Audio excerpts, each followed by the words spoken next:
Hello everyone. आज मैं आप सबके साथ एक बहुत ही खूबसूरत कहानी शेयर करना चाहता हूं जो हमें सच्ची दोस्ती के अनमोल तोहफे के बारे में सिखाती है। सच्ची दोस्ती के अनमोल तोहफे के बारे में यह कहानी हमें दिखाती है कि कैसे सच्ची दोस्ती किसी भी बाधा को पार कर सकती है। एक समय की बात है, एक छोटे से गांव में पास ही एक घना जंगल था। यह गांव बहुत ही शांत और सुंदर था, जहां लोग एक दूसरे की मदद करते थे।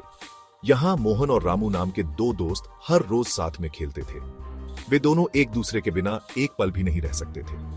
अब मोहन एक अमीर परिवार से था, जबकि रामू एक गरीब किसान का बेटा था। उनके घरों में बहुत अंतर था, लेकिन उनके दिलों में नहीं। लेकिन उनकी दोस्ती ने कभी अमीरी गरीबी की दीवारें नहीं देखी।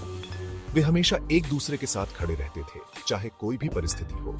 एक दिन वे जंगल में खेलने गए थे। जंगल उनके लिए एक रोमांचक जगह थी, जहां वे नई नई चीजें खोजते थे। अचानक मौसम खराब हो गया और जोरदार बारिश होने लगी। वे दोनों बहुत डर गए और जल्दी से सुरक्षित जगह ढूंढने लगे। वे जल्दी से भागे और एक गुफा में छिप गए। गुफा में अंधेरा था, लेकिन वे जानते थे कि यह उनके लिए सबसे सुरक्षित जगह है। अंदर उन्होंने एक घायल हिरण को दर्द से कराहते हुए पाया। हिरण बहुत ही बुरी हालत में था और उसे तुरंत मदद की जरूरत थी। मोहन डर गया, लेकिन रामू ने हिम्मत नहीं हारी। उसने सोचा कि अगर हम इसे नहीं बचाएंगे तो कौन बचाएगा। उसने फुर्ती से अपना गमछा निकाला और हिरण के जख्म पर पट्टी बांधी। उसकी यह हिम्मत देखकर मोहन भी प्रेरित हुआ। मोहन की तरफ मुड़कर बोला, हमें इसे बचाना है। उसकी आवाज में दृढ़ निश्चय था, जो मोहन को भी हिम्मत दे रहा था। मोहन पहले तो हिचकिचाया, लेकिन अपने दोस्त का दृढ़ निश्चय देखकर वह भी मदद करने लगा। दोनों ने मिलकर एक योजना बनाई। दोनों ने मिलकर हिरण को सावधानी से गांव वापस लाया और उसका इलाज किया। गांव के लोग भी उनकी मदद के लिए आगे आए। कुछ दिनों बाद हिरण पूरी तरह से ठीक हो गया और जंगल में वापस चला गया। यह देखकर मोहन और रामू बहुत खुश हुए। उसी शाम राजा के महल से सिपाही गांव पहुंचे और मोहन और रामू को राज दरबार में बुलाया।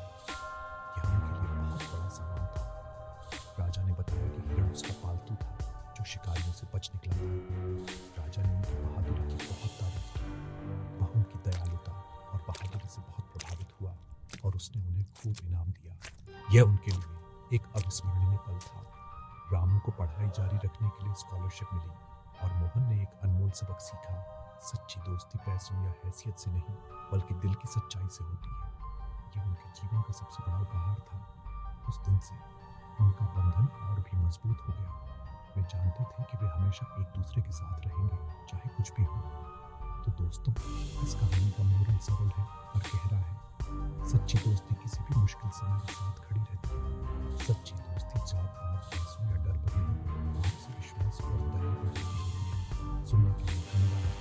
अगर आपको यह कहानी पसंद आई हो तो लाइक बटन दबाएं, इसे अपने दोस्तों के साथ शेयर करें और ऐसी ही